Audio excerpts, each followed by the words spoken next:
Blessed be your glorious name.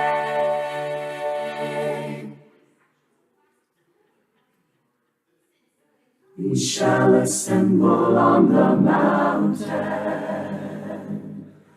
We shall assemble at the throne, with humble hearts into his presence. We bring an offering of song, glory and honor and dominion unto the Lamb, unto the King, unto the Lamb, unto the King. Oh, hallelujah, hallelujah, oh, hallelujah. We sing the song of the redeemed. We shall assemble on the mountain. We shall assemble at the throne, with humble hearts into his presence. We bring an offering of song, glory and honor.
Good evening.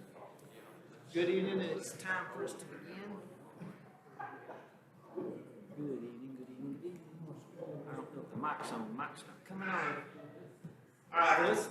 There it's on, I believe now, right? We're ready to begin, I believe. We're going to sing 537. Here we are with Straying Pilgrims. The first and last verse. We'd like to welcome all of you. Our crowd's a little slim now. I know there's a lot going on, it seems like, this time of year. It doesn't matter who you are or where you are, but I know I've got so many things and pulling me in different directions. I'm sure you're kind of the same way. But we're glad you took time out to come and be here with us tonight. Encourage us all being here together. Let us sing. Here we are but straying pilgrims, here our path is often dim, but to cheer us on our journey still, we sing this wayside hymn. Yonder over the rolling river, where the shining mansions rise, soon will be our home forever, and the smile of the blessed giver brightens all our longing eyes. Here our souls are often fearful of the pilgrim's lurking foe, but the Lord is our defender, and he tells us we may go. Yonder over the rolling river, where the shining mansions rise, soon will be our home forever, and the smile of the blessed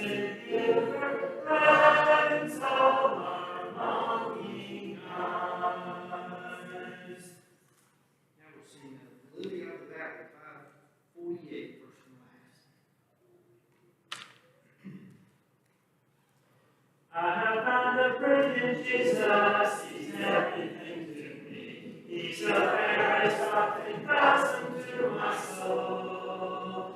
The lily of the valley, in him alone I see. All I need to cleanse and make me fully whole. In sorrow he's my comfort, in trouble he's my stay. He tells me every care on him to go. He's the lily of the valley, the bright morning star. He's the fairest of the fastened to my soul. He will never leave me, nor yet forsake me here. While I live by faith and do his blessed will. Of all the power about me, I have nothing now to fear. He lives where me, my hungry soul shall fill. Then sweep me back to glory, to see his blessed face, where rivers of deep life shall ever flow. He's the lily of the valley, the bright and morning star. He's the fairest of 10,000 to my soul.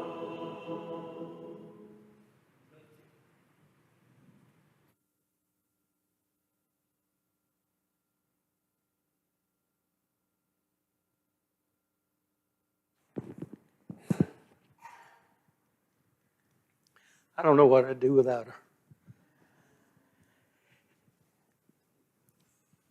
For reasons that will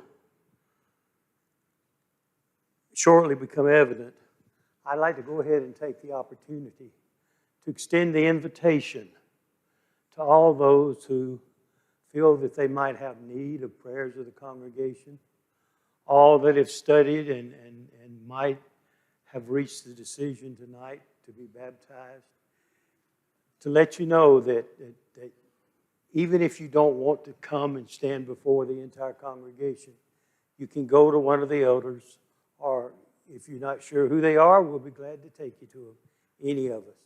So we will extend that invitation at the end of the lesson that we're about to have.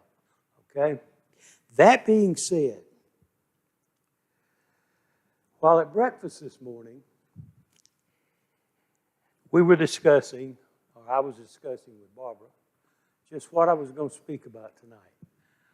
I had several ideas, but all of a sudden one came to mind because of something she told me not to do. You know, I've been married for 51 plus years now, and I have learned a few things during that time. You listen to your wife. The best answer to ever give is yes, dear. You don't go against what she said.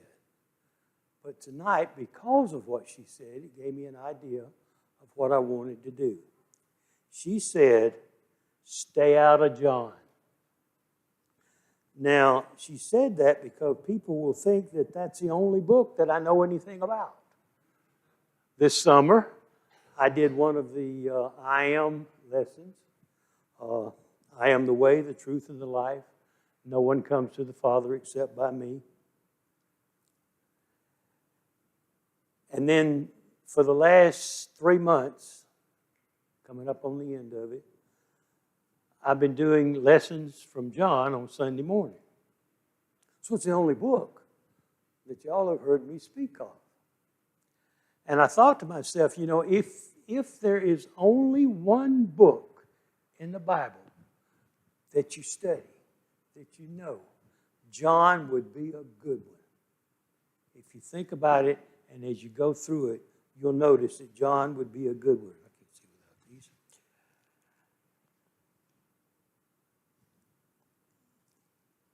In John 1:1-4, it states that in the beginning was the Word, and the Word was with God, and the Word was God.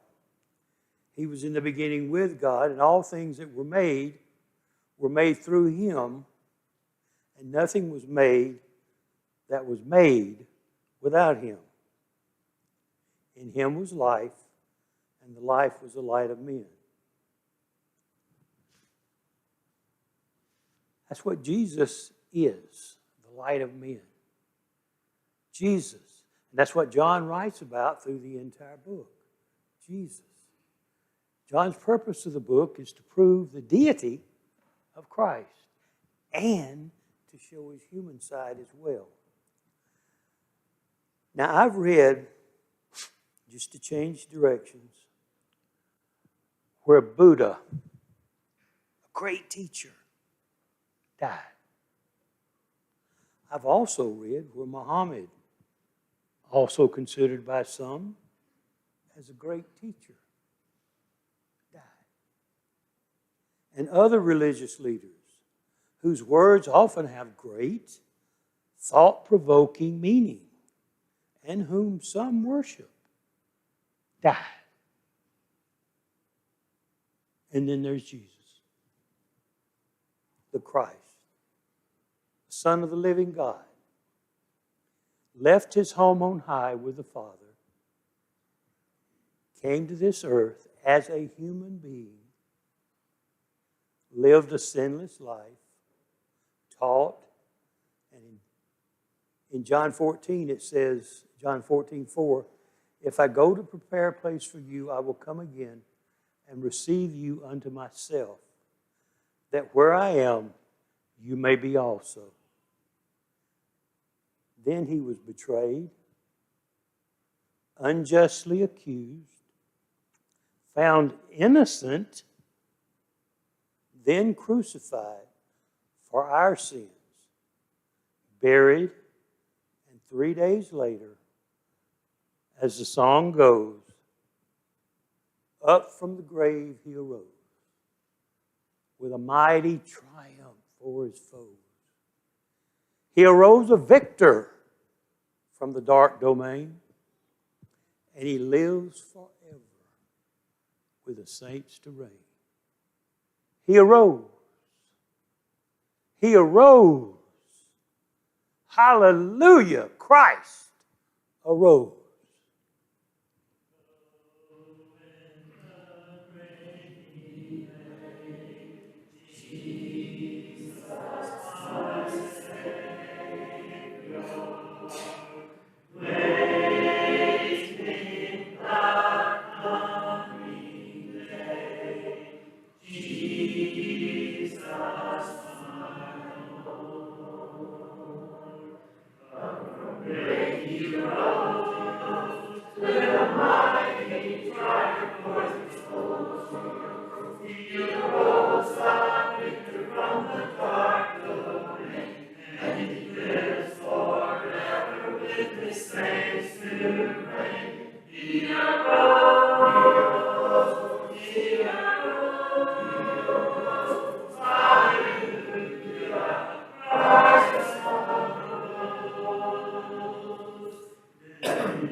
He arose the victor from the dark domain, and he lives forever with his saints to reign.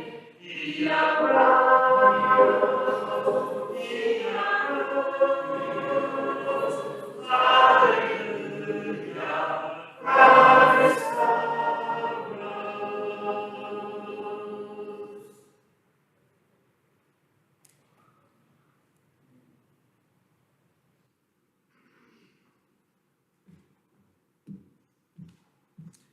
Good evening. Just wanted to give you a quick update about our Thanksgiving bags that we do every year. Emma's been in contact with Atlanta Inner Cities Ministries and the Bloom Foster Agency, taking care of those kids. And these folks are especially excited about getting Thanksgiving boxes this year. So we would ask that you sign up and pick up the bags back there on the table. We do have a bit of a quicker turnaround this year. We're trying to have them back by November the 8th. That's 2 weeks from tonight. And the Jesus Lambs, our little ones, will be putting together those boxes, getting them ready to take in the days thereafter. So I think that's all I have. Let's go to God in prayer, and then we'll go to class. Heavenly Father, thank you for letting us come together this evening and spend time with one another in fellowship. Please help us learn more about your word, and thank you for those that are teaching, those that are working behind the scenes to make sure that everything happens. Father, most importantly, help us all to get to heaven together. Help us to bring each other along, to encourage each other, and to bring those in our community as well. Please forgive us of our sins and go with us throughout our lives. In Christ's name, amen.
All right, happy Wednesday.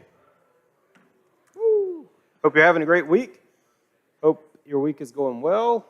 Caleb and I got back today from the Faulkner Lectureship down in Montgomery, and we were down there for, Monday afternoon through today, and it was a lot of fun. I like going to those because I see a whole bunch of people that I know, and some get to meet some new people that I don't know, and it's a lot of fun. But today, and I put this out on the Facebook group. If you're in the Facebook group, you saw it, that there was a debate today between Kyle Butt, and I'm sorry, I forget the guy's name. Is it Scherner? Dr. Scherner? Anyway, pretty famous atheist who does atheist debates and defends his atheism. And the debate topic was, does the God of the Bible exist? And so if you weren't able to watch that on YouTube, you can go back to the Gospel Broadcasting Network on YouTube, and they'll have that on there. I think it's worth watching. I was telling Leonard, the most interesting thing about it to me is this guy comes in from California onto a Christian college campus in a room of somewhere between 900,000 people who probably all believe the same thing about the Bible and the topic of the debate, and stands there and tells all of us that God doesn't exist and defends the position. So I respect that. I disagree with everything he said, and you will too, but it was interesting. It's interesting to see because in the little world I live in, I don't come across too many people like that. And again, this was, I told Leonard I was going to mention this. We probably know people who say, I don't really believe in God or the Bible. Okay. But are they people who would be, is it a person that is willing to stand up in front of 1,000 people and defend that argument? Probably not. And they probably have some belief. They just don't want to really believe in that belief. But to hear someone make those arguments was extremely interesting. And I like it, and I'll tell you this is why I like it. I think about Acts, and I think about Paul when he's talking to Agrippa, and Agrippa says, Paul, you almost persuade me to be a Christian. Remember that? And I often wonder if Agrippa goes back later that night and he considers what Paul said. And if Paul almost got him to be a Christian, there's two options. He can either consider the things of Paul and say, okay, I really need to be a Christian, or go back and learn more about his own position and belief to continue to not become a Christian. And so when you hear a debate like this, for me, I want the guy to do a really good job of trying to convince me to not believe in God so that I can go back and make sure my faith is strong enough that he can't convince me not to believe in God. And he did a pretty good job with his arguments, and it is super interesting to listen to. You should go do that. And he also was on Ben Shapiro Sunday show, and I think he was on the Joe Rogan podcast. And so this guy's pretty well known for his debates and atheism and defense of atheism. He's got some books out. So anyway, I'll tell you about that. Check our Facebook group or the Peachtree City group on Facebook if you want that link, or Gospel Broadcasting Network on YouTube. You can go watch that. So, all right. Anyway, so happy Wednesday. This is funny. Y'all know where that's from? Ooh. One of my I would say top 5, probably top 3 favorite movies of all time. And I will watch it. I'll stop everything to watch this movie if I'm flipping through and it's on, no matter where it is, and I will quote it while I watch it, and it's awesome. And if you remember, there's a scene in the movie, and really this is pointless. It just came to mind when I was thinking about the Exodus. Do you remember William Santiago is the guy that died because of the Code Red? And Tom Cruise is making his argument, right? And he asked the colonel while he's sitting on the stand, he said, you came up to Washington to testify, and you came up for a day. Packed a change of clothes, called 3 people, we had a little overnight bag, all this kind of stuff. And then he mentions Private William Santiago. And what he recognized when he was looking through his room is that he was leaving Guantanamo for the rest of his life. And in that scene, he says, his fingers out like this, it's really good. He said he hadn't called a soul, and he hadn't packed a thing. And then it just moves on. It was a really good scene. Here's why I thought about it. Because we're going to get to the Exodus tonight, actually get to the Exodus. It's been since August. We've been trying to get to the Exodus. And so we're finally going to get to the point where they're going to leave Egypt tonight. And I'm not real big on the quarter system, so if you don't care, we're just going to keep talking about this through November or however long it takes. If y'all want a different topic at some point, just let me know. If you want a different teacher, let me know. and we'll do that.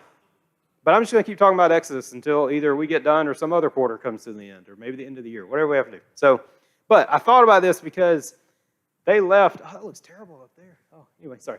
That's okay up there. But when they left very quickly. And it was almost like William Santiago. They didn't call a soul, and they didn't pack a thing. Like, they didn't have time to go, like, pack their houses and put everything on the truck. And there's nothing worse than packing to move. Would everybody agree? Everybody agree that packing up to move is the worst thing. You just did it recently. It's terrible. Even if it's your parents, it's terrible. Here's a story. When we went over the day they were moving from Birmingham over here, my mom and dad, we go to the Birmingham house. This is the second Ptccoc truck that we've taken over there to fill up with things. And as we're about to go to bed that night, Friday night, packing everything up, Saturday's a day. We're coming to Noonan, they're coming to Noonan, and Noonan to stay. So I think Lana, because she's normally the level-headed, smart one of the group. So what all was left in the attic? And I think the reaction was, oh, the attic. So we went up in the attic, and so there wasn't that much stuff, though. To be fair, it was like the Christmas boxes and a few boxes of clothes or something. It wasn't a lot, but it's kind of funny when you pack up to move. It's the worst thing because there's always like that one more corner, and that one more room, that little space in the garage, and there's just another box. And so this is not how they left Egypt, right? They basically had the uncooked and unleavened dough that they threw on their back. They had what they took from the Egyptians. And so that's the interesting thing is, you remember they plundered the Egyptians. We'll talk about it. The gold and the silver and even some clothing. But they didn't have all this time to like pack up their houses and be ready for this. And so I think it's an interesting thing to think about how they left Egypt. Now, we are going to start in chapter 12. And we'll get through most of chapter 12 tonight. So chapter 12, and beginning in verses 1 and 2. First thing we'll look at here. And I added verses 3 and 4 from Exodus 13 because it's a similar thing. Excuse me. It says, the Lord said to Moses and Aaron, the land of Egypt, this month shall be for you the beginning of months. It shall be the first month of the year for you. When we jump to 13, then Moses said to the people, remember this day in which you came out of Egypt, out of the house of slavery. For by a strong hand of the Lord brought you out of this place. No leavened bread shall be eaten today. In the month of Abib, you are going out. The reason this is so important is what we have to remember is they're in the land of Egypt. When they got there, it was 70 people from one family. That was it. 70 people from one family move into Egypt. Over 1 million people, some would even argue closer to 2 million people, 400 years later, and a nation is what's leaving Egypt. Even to the point where God is starting a new calendar for them. A new nation is actually being born. It's not just the Exodus. It's not just a group of people leaving a country. They're creating a whole new nation. They're Abib, or let's look at this. Here's a good picture of the Hebrew calendar, and I'll show you this one. Here's a different one. You'll notice Abib, and that's what's mentioned here. It's also mentioned, we'll look at Numbers chapter 9 and Deuteronomy chapter 16 here in a minute. It was called Abib, but then it was later named Nisan, and that was after the Babylonian captivity. It was renamed Nisan, and that's what those that have the slash were renamed after they came back from Babylon. Anyway, this is how the Hebrew calendar lines up with our calendar. And interesting thing, you can see the Adar down there, the 13th month. Because it's a lunar calendar based on the 28-day lunar cycle, every 4 years, instead of being a leap day, there was a leap month. They actually added on a month, a 13th month. And so that's what caught them back up and got them on track. Whereas ours is a solar calendar, day by day, and it's different days per month. And so we just have a leap day every 4 years. It's pretty interesting. But I like this view also. It's a pretty decent view to see how they line up with our months. And so your month of Nisan happening there in the spring. And when you go back through the plagues, it works out because when the hail came and it said it killed all the, what was it? One of the crops that it killed, I forget. The wheat. wasn't, what's that? Flax. It was the flax. The wheat wasn't high enough yet. It killed the flax. Well, the flax is mature there around January, and so it gives us kind of a timeline of the plagues in about 8 or 9 months. And so we're getting into the spring, and so this is when God said, this Abib, and it's a time around March and April for us, is going to be your first month. And so, again, it's the birth of a nation. So they left on, and this is what we'll see here in just a second, they left on Abib the 14th. We'll look at those numbers and how that works out. That is their July 4th. You could kind of think of it that way. And so appropriately, they have a holiday. They have the Passover, leading into the Feast of the Unleavened Bread, a whole week's worth of holiday celebrations because of that. So that's pretty interesting, and that's what that's really talking about. Go over to Numbers chapter 9. Let's look at those passages real quick. I don't have them on the board.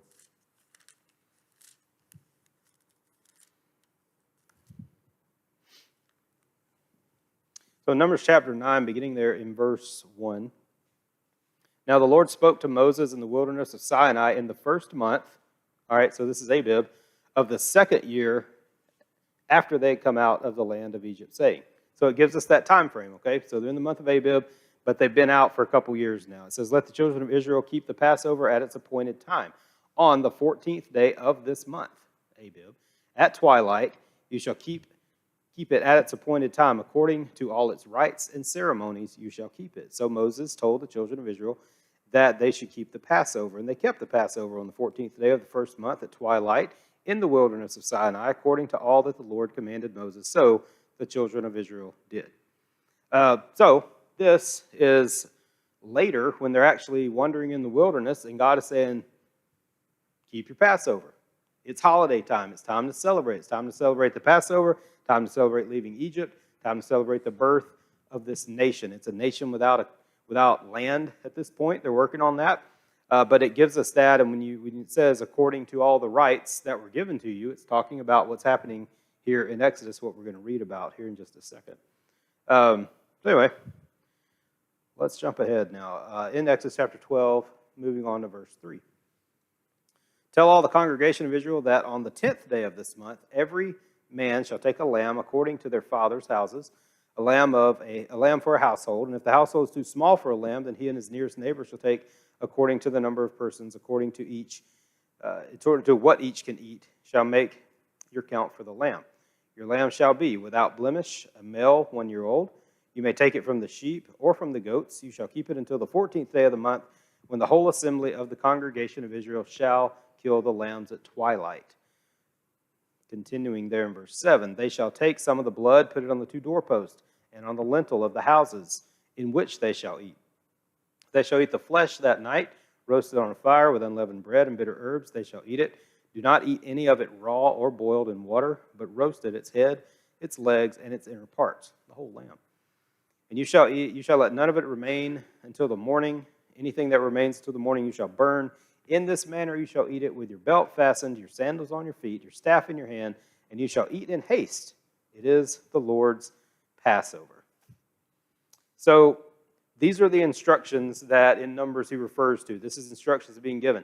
Now, when you read this, and we're going to look at this in a minute, you got to understand that kind of the timeline of this is being written after they were gone. Okay, this is not being written that day.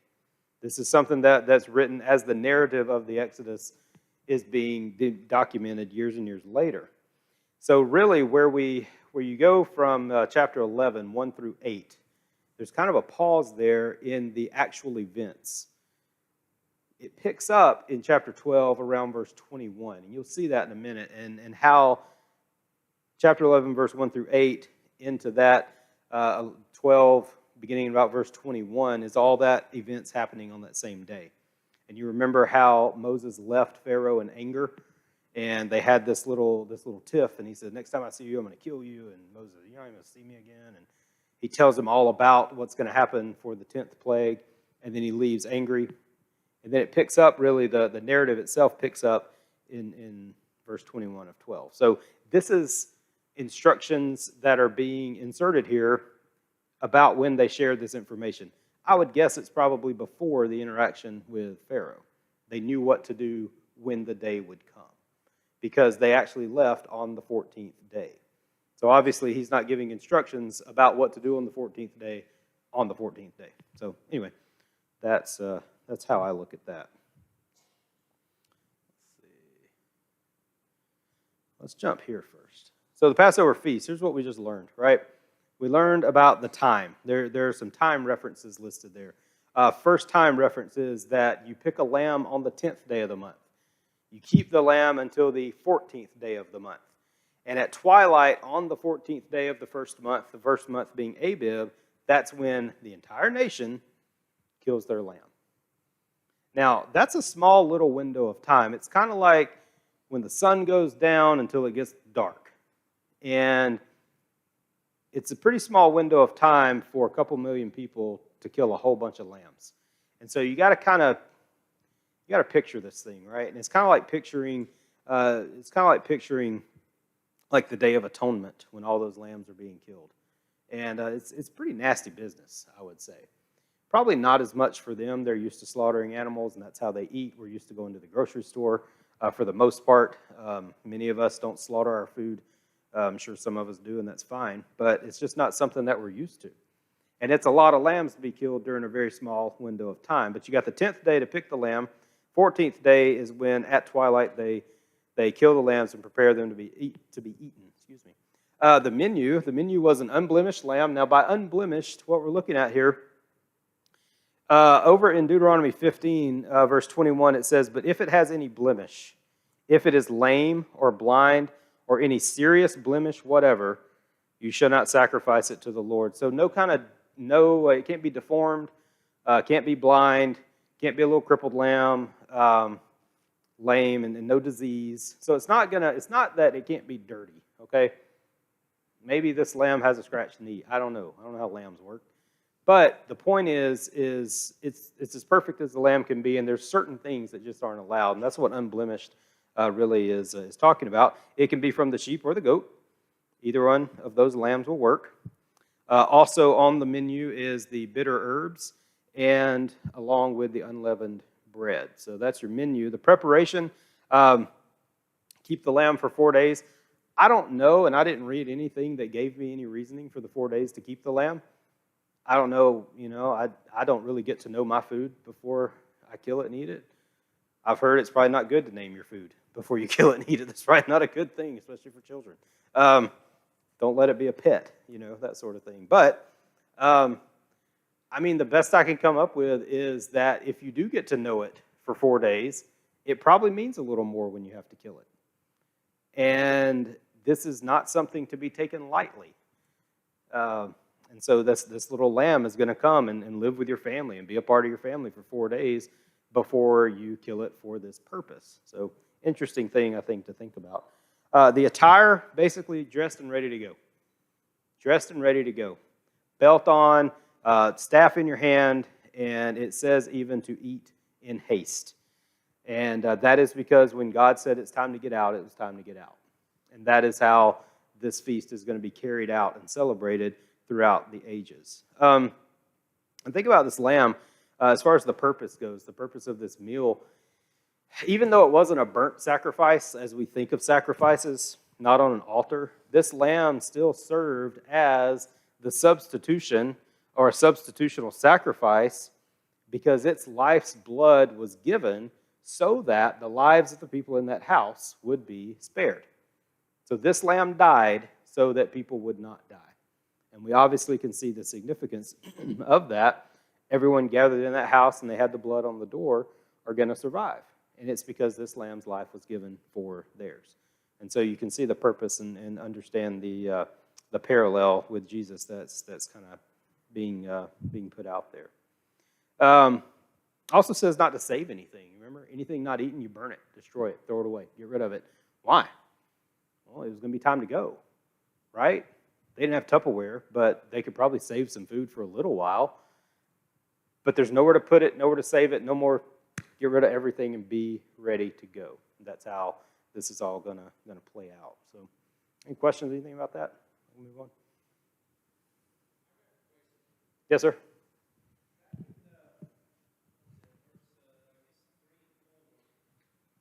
Yep.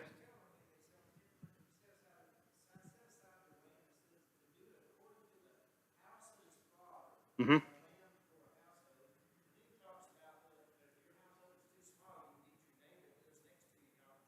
Yeah.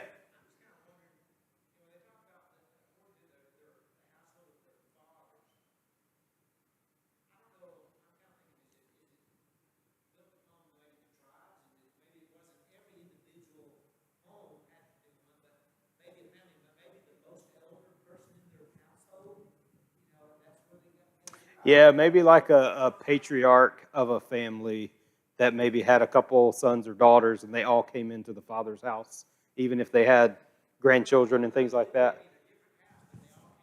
Yeah, yeah. I think that's a fair statement.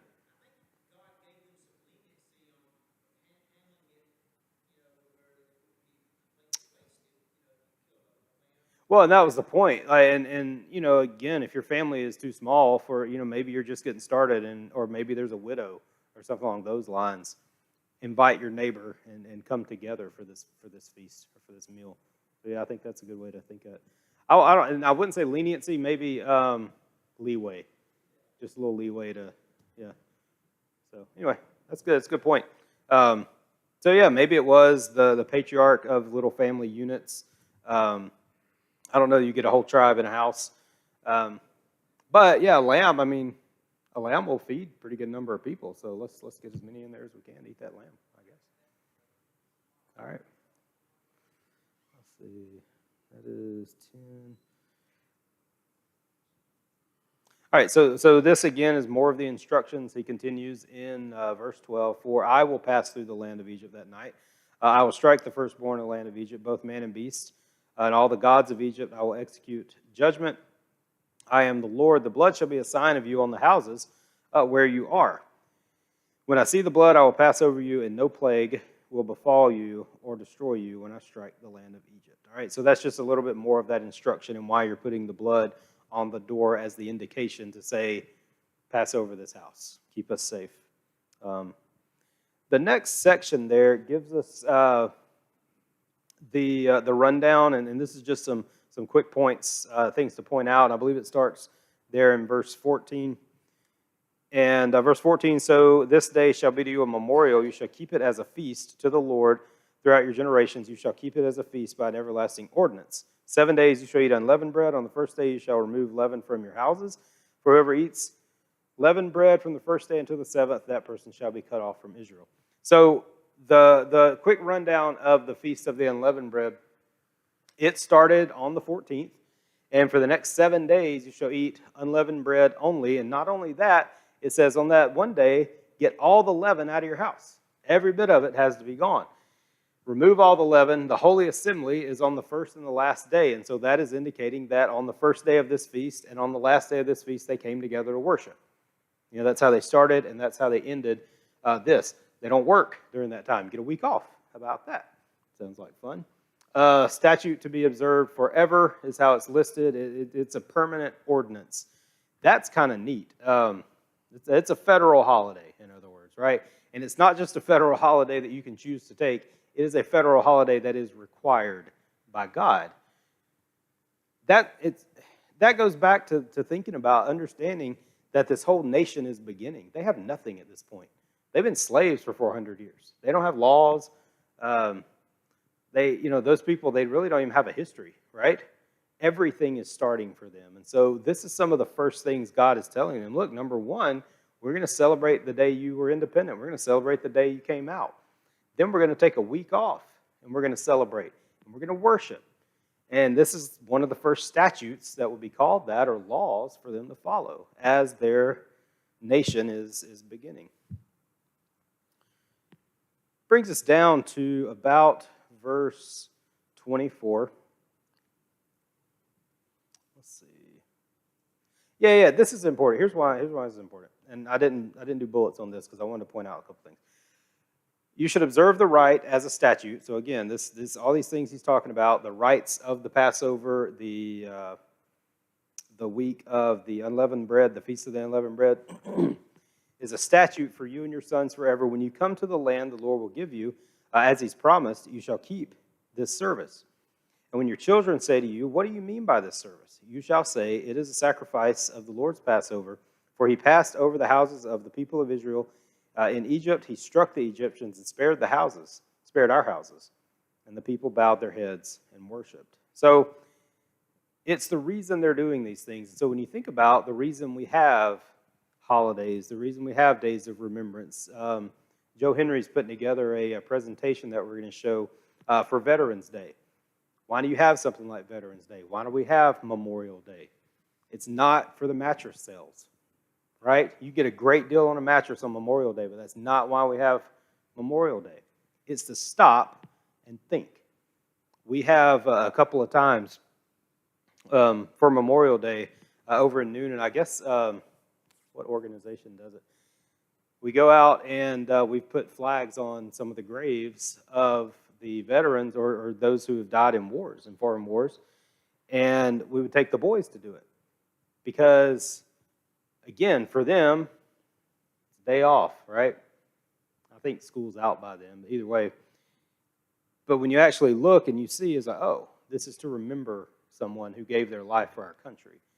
Veterans Day, it's to remember those who gave, maybe they didn't give their life, but they gave up a lot of their life to fight and to serve.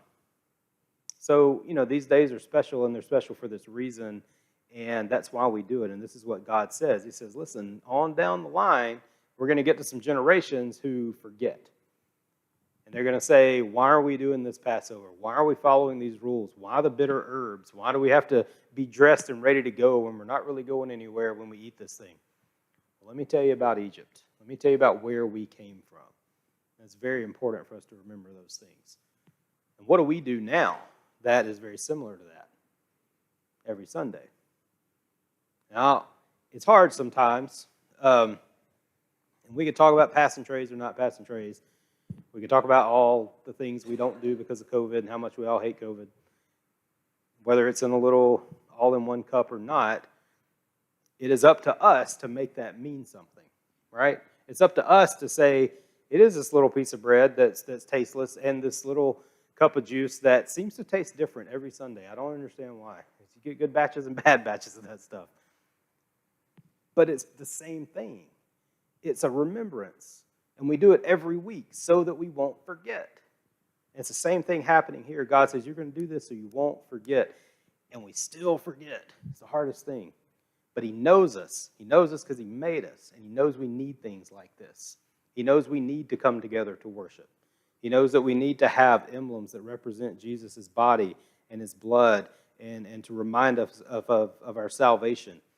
And just like this lamb, every year they're going to repeat this same feast over and over and over again. And it's our job to not let it lose its meaning, and it's our job to make sure it serves as a reminder. So, moving on. Let's move on a little bit. Because we come down to, this is when it happens right here. So, we come down to the plague. This is now the 10th plague. And it says here, now, again, going back to verse 21, I don't know why I don't have that up here. I apologize. Oh, it was this section right here. So in verse 21, I want you to look at this. Then Moses called for the elders of Israel and sent them. So if you stop at chapter 11, verse 8, okay, because 9 and 10 was sort of a summary statement of everything that had happened all the way up to that point, going back to Exodus 3 and 4, all the way back to the burning bush.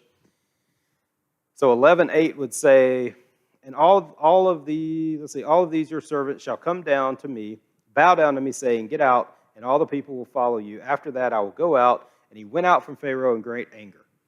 Then Moses called for the elders of Israel, and he said to them, pick out and take lambs for yourselves according to your families, and kill the Passover lamb. And you shall take a bunch of hyssop, dip it in the blood that is in the basin. Strike the lintel and the doorpost with the blood that's in the basin, and none of you shall go out of the door until the morning, out of his house until the morning. For the Lord will pass through and strike the Egyptians, and when he sees the blood on the lintel and on the doorpost, the Lord will pass over the door and not allow the destroyer to come in your house and strike you. And that's verses 21, 22, 23. You can see how that's a continuation of chapter 11, verse 8. He leaves Pharaoh. He comes to the elders. He said, we're doing this today. Today is Abib or Nisan the 14th. So I think that's really cool, too, that you can look at a calendar and know when this happened, even thousands of years ago. So then we get down to verse 29, and it says, at midnight. Do you remember what he told Pharaoh when he was standing in the throne room before he went out angry? He said, at midnight, this is what's going to happen. The Lord struck down all the firstborn in the land of Egypt, from the firstborn of Pharaoh, who sat on his throne, to the firstborn of the captive who was in the dungeon, and all the firstborn of the livestock. And Pharaoh rose up at night, he and all his servants and all the Egyptians. And there was a great cry in Egypt, for there was not a house where someone was not dead.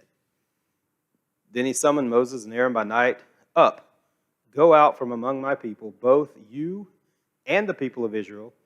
Go, serve the Lord as you said. Take your flocks and your herds as you have said, and be gone and bless me also. Why did he include everyone on that list? He said, you go, take all the people, and take your flocks and herds. Why did he include all those? Right. That was the negotiating thing, right? He negotiated and said, okay, just the men go, not the kids. Okay, everybody can go, but leave all your flocks. Don't leave here, just do it in Egypt. Now, get out of the land, take everybody, take everything. Pharaoh's done. The difference here, a couple of differences here between this and the other plagues. One, with this plague, when he tells Pharaoh it's coming, there was no if statement. A lot of plagues, he was like, if you don't let my people go, then there's going to be flies. If you don't let the people go, then, there's going to be this great hailstorm. There was no if statement here. This was the end. They were leaving. There's no hardening of the heart right now. We'll see it in a minute. He's going to go chase them, but that's fine. But for here, to get them out of the land, Pharaoh's done. To the point that he lost somebody. And we talked about that a little bit last week, is why the death? Why did it have to be death? And I think it was justified not only because he had killed all the children. You remember that? The Hebrew babies? So their firstborns are dying. Now, there's lots of questions you can ask about this. You can ask, is it the firstborn of every household, meaning like a child or like a teenager? Or if I'm the firstborn of my parents, but I live over here and I now have my own family, did my firstborn die and me die because I'm the firstborn of them? There's a lot of questions that we don't know the answer to. Yes, sir. Do you know the answer? Yeah. You want me to comment on bless me also? Well, he has a couple times attempted to repent. You remember that? Forgive me. What was it, the 7th or 8th, where he said, forgive me this time. Like, I really messed up. But then he's not sorry. I think he wants them to leave, and I think he wants Moses. I think he recognizes Moses as the spokesperson of God. I think he is now recognizing he doesn't know it all, but he knows this God of Moses is much more powerful than his gods. And that's even commented where God says that he's going to exact judgment on the Egyptian gods. And this is like the nail in the coffin, because they don't have any god that can stop this. They had a god that looked like a frog, and so he made frogs. And Nile, they had a god for the Nile. Obviously the sun god, and it blocked out the sun for 3 of the plagues, 7, 8, and 9. But this was far beyond anything any Egyptian god could do or undo. And I think Pharaoh recognizes that. He wants them gone because if they stay, things are going to keep happening. He knows that. This is the 10th time. But I think he would also take a blessing from him on the way out. That's the best I can do. If you have anything on that. That's funny. At the lectureship, this one gentleman ended his lecture by saying, well, that's the best I can do. So that's how I'll end that comment. That's the best I can do. It was funnier when I was there. Anyway. What's that? The blessing? Or the... Oh, yeah, his heart will be hardened here later. Yeah, we'll get to that. Yes, sir.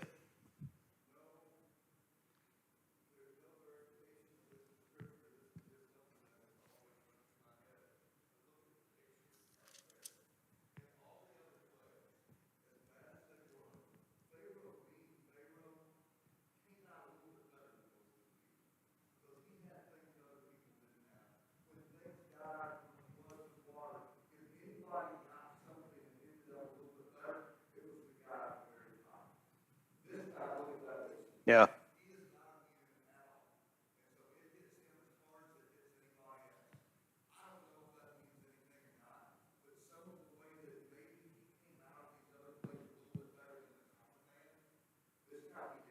Yeah, there was no avoiding it, right, for Pharaoh. Um,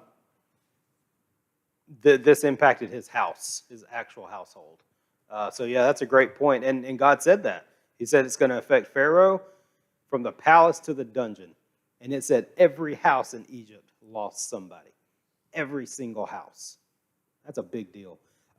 Something else about this plague. So we mentioned that there's no if statement. This is going to happen. We talked about how a lot the other plagues, we have indication that they didn't affect the Israelites. You know, they had light when it was darkness. The hailstorm wasn't in the land of Goshen, all those things. But they could have been affected by this. The Israelites could have. This was an act of obedience. This was a test of their faith also. If they don't put the blood on the door, they're going to lose somebody in their house. So there was no guarantee, unless they obeyed God, that they would also not be affected. I think that's important about this plague. They had to obey him in order for them to avoid the destruction or the destroyer, as it is written here. So.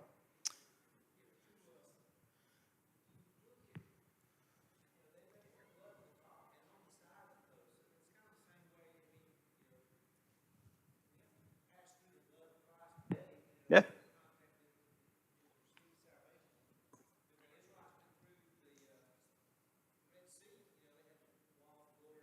Mm-hmm. Right, they went through water. Yeah, I think there's a relationship to baptism